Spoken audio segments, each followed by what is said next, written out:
Hey guys, it's Bro You Whack, and a couple of weeks ago I made a video talking about what you need to do whenever you get 4 golds, because we've all been put in a situation where clearly we're doing better than everyone else on the team. We're playing Soldier, McCree, May, Diva, whatever. We have gold limbs, damage, objective kills, whatever, and the team's not pulling your weight. A lot of people will start flaming their team or just start to get frustrated with your team, because it's understandable, right? You know, you're putting all the work and no one else on your team is helping. Well, this is kind of like a part 2 to that video, because even though I was talking about like kind of more or less meta heroes, more or less just kind of all the heroes, a lot of comments were talking about, oh, Bro You Whack, you know, I love to play Widow, I play Hanzo, I play Sombra, I play all these quote-unquote off-meta heroes, and I'm doing amazing. I'm getting 4 golds, and my team's still not helping out. So pretty much it's the same exact situation, just with off-meta heroes. Now, I did want to make a separate video talking about this kind of situation, because this is kind of like a gray area, and this is why I just wanted to help you guys out whenever you are put in this situation. Now, first and foremost, this isn't going to be a video bashing you, telling you you're wrong, because no, clearly you're doing your job. If you're,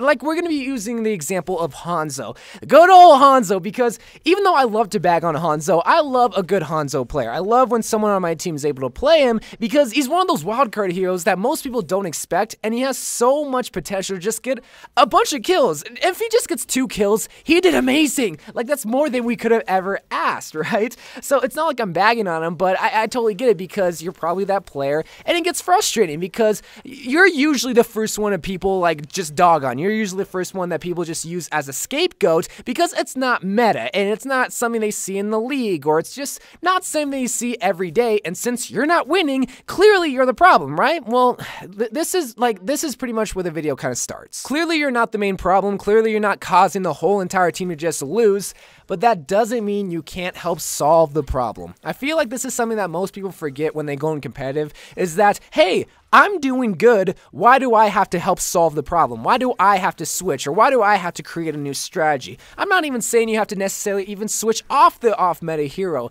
but the thing about competitive that people forget is that you're working together with the team. Quick play, do what you want, play the heroes that you want, play by yourself and whatnot, but when you're in that game with randoms or whatnot, you're kind of saying like, hey, I'm willing to put the team before my own interest, and if the team's strengths isn't working with your off-meta pick, clearly it's just not working. And if you've been going at it for like 2 minutes in like a hybrid attack, or maybe a defense 2CP or whatever, you have to start making some switches or just start doing something else. I'm gonna say it again, competitive is a playlist where everybody feeds off of each other. You work together, but that also means you're gonna work together to change how you work together. I said work together at least 3 times, but I just want you guys to realize that when you're going in competitive, this isn't a place for your own interests. Like, yes, you're gonna obviously play the heroes that you're good with, but that's just because you're good with that hero. You don't know what the enemy team is gonna have, and at that point you're gonna start making adjustments if it's not working, including the off-meta pick. Again, you might be doing so well, but this applies for anybody, whether it's a Genji, whether it's a Reinhardt, whether it's a Zenyatta even, you know? If they have a Tracer and a Genji and you're playing Zenyatta and you're going off, well, maybe Zenyatta isn't the best pick, because yes, you might be getting a few kills, but you're also not staying alive because they counter you so hard. This all just applies to everyone, but especially off-meta picks, because again, this is like where people find the scapegoat with those heroes and start to blame them first. But a good way to avoid that, and people forget this all the time too, you just gotta let the team know, hey, I'm going to play Widow, I'm going to play Hanzo, bash in this first point. If it doesn't work out, I'm willing to switch. If the whole entire team understands that you're not going to be just holding on to that single pick, they're going to be fine with it. You know, yes, there will be some exceptions where there's going to be this cock nozzle that's just going to be like, no, you can't play Widow, no, that's not meta. And at that point, he's not going to get laid, so you don't have to worry about that.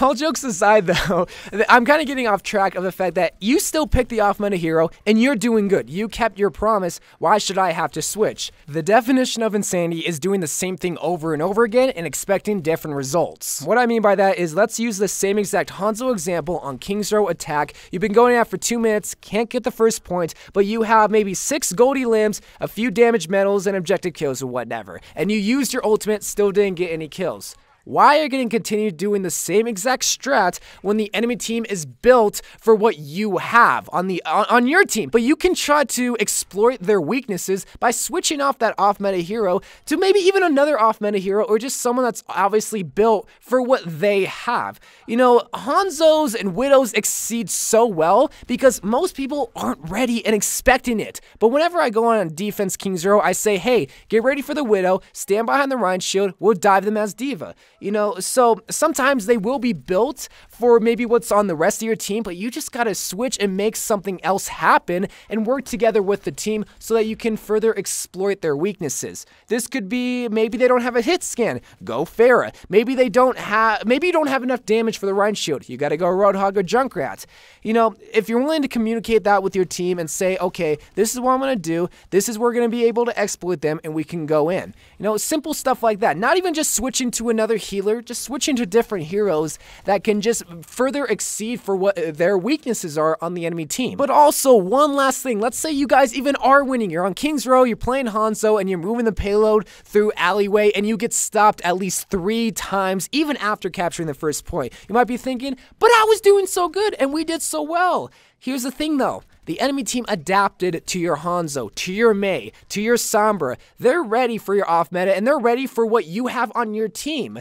This isn't even just with off-meta heroes, even with a Soldier or a McCree or, you know, a Diva or whatever. If they're ready and built, you gotta make some switches too because they adapted first and now you have to counter-adapt. That's the whole thing about Overwatch, is that the team that make the most switches to counter the enemy team more than likely is gonna win. At the beginning, you don't know what the enemy team's gonna play, so you're gonna play what you're good with. If it's working, then it's working. You're gonna continue. But if you get stopped over and over and over again, if you use your ultimates, you gotta make some changes, buddy. That's the best way I can put it. And basically, that's all I have to say whenever you're put in a position where you're playing off meta and you're doing good.